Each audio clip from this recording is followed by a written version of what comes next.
And welcome to another edition of Mailbag. And like in the previous set of mailbags, I'm recording a single header for many answers that you guys have left on the channel, and there is a lot to go through this evening. So before we get going, remember these are mailbag questions and comments that you guys leave on the channel that are well worth actually sharing with the wider community. But before we start, we always go through parish notices, which are, if you haven't subscribed to the channel, why not? Hit the subscribe icon. If you want to be notified about when videos hit the channel about things like this thing that's just off shop, which is the IDA 2400, that's the bell icon. If you like the contents of the video you're just about to watch, you know what, please give it a thumbs up. It really helps the video on the YouTube algorithm. Also, leave comments down below. I do read them, I respond to them, and that's the reason why we're having this mailbag conversation now. And finally, for less than the price of a cup of coffee, consider supporting the channel by becoming a member of the TMTG community. The address is down below, as are the Instagram and Facebook tags where the normal channel notices are posted. But now back to this particular mailbag.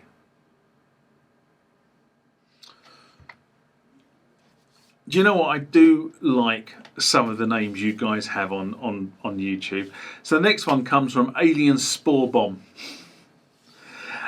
In response to rebuilding the Roland R5 drum machine, a video I did in October 2020.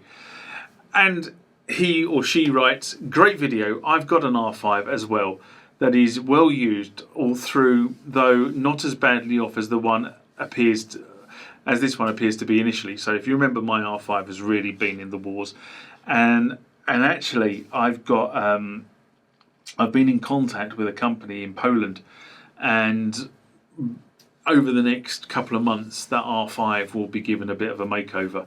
So we'll see what happens on that front, but it will be several months before that reappears on the channel. Anyway, I'm concerned about the start-stop button on the unit requiring excessive force to start and stop it.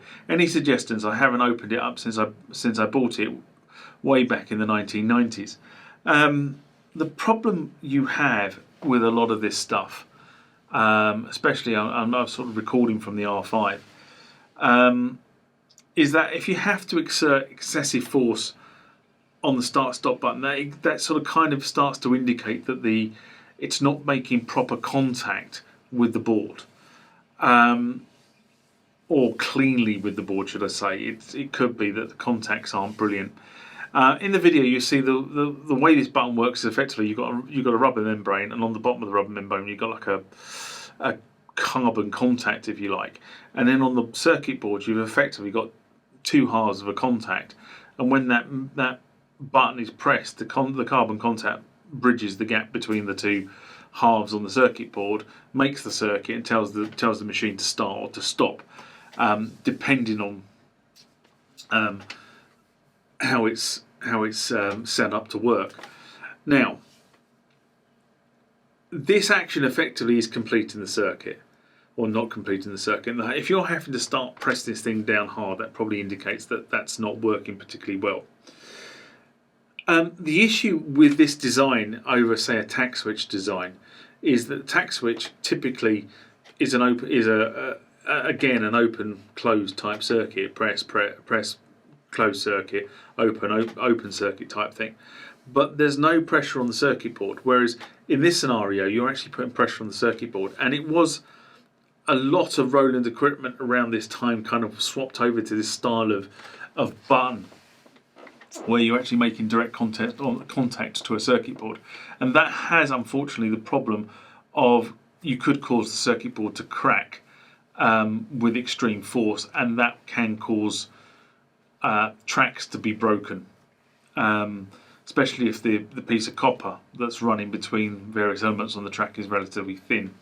So for those that read this response or listen to this video and do not understand this, the circuit board effectively, if you look at it, contains a load of copper tracks onto a piece of board.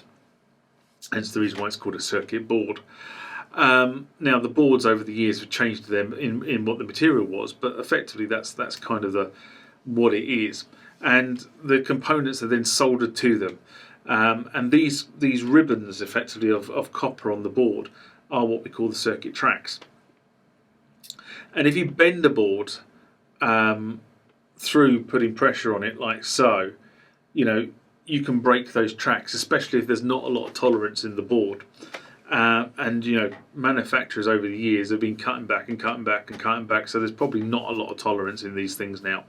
But then they're built to a much higher standard, and they start to pull things like pressure points away from the board. But as I say, about this point in time, this was a common way that this kind of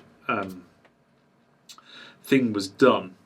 And again, if you looked inside the R8 video I did, you will see that there is a set of strike pads for effectively hitting, and a set of rubber membrane style pads, which are the workhorses. There you just are changing parameters, etc.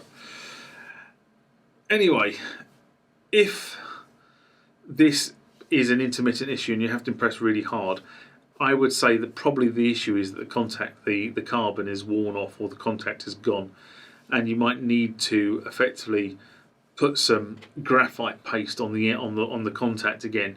And what graphite paste does is exactly the same. Is it just renews the contact.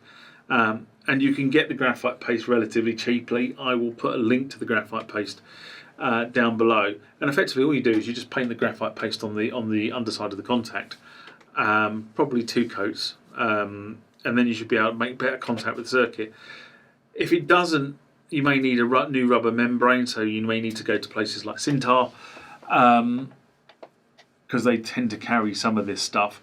The problem is this stuff is becoming harder and harder to get hold of. There are companies now starting to spring up and realise there is a market for this, for buttons and faders and knobs and sliders and stuff like this, but they haven't got everything covered at the moment. Anyway, while you've got the machining pieces, probably a good idea is to go over the board. Now I use I don't think I've ever showcased it on the channel actually, but it is out in the workshop, and it's like a little spyglass, and they used to use these for running over like stamps and stuff like that, and effectively it's got a magnifying glass and it's just got a little tube. But what it's really good at is you can run it across, and you can actually, it magnifies the board and you can actually see the detail. That's quite a good way of looking at the board, just to make sure there's no obvious circuit cracks.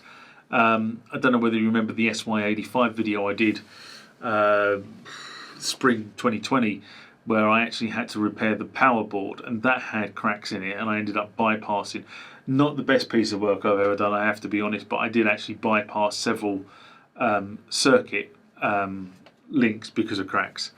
Anyway, that's a bit of a ramble, I have to be honest and say, but I hope that helps.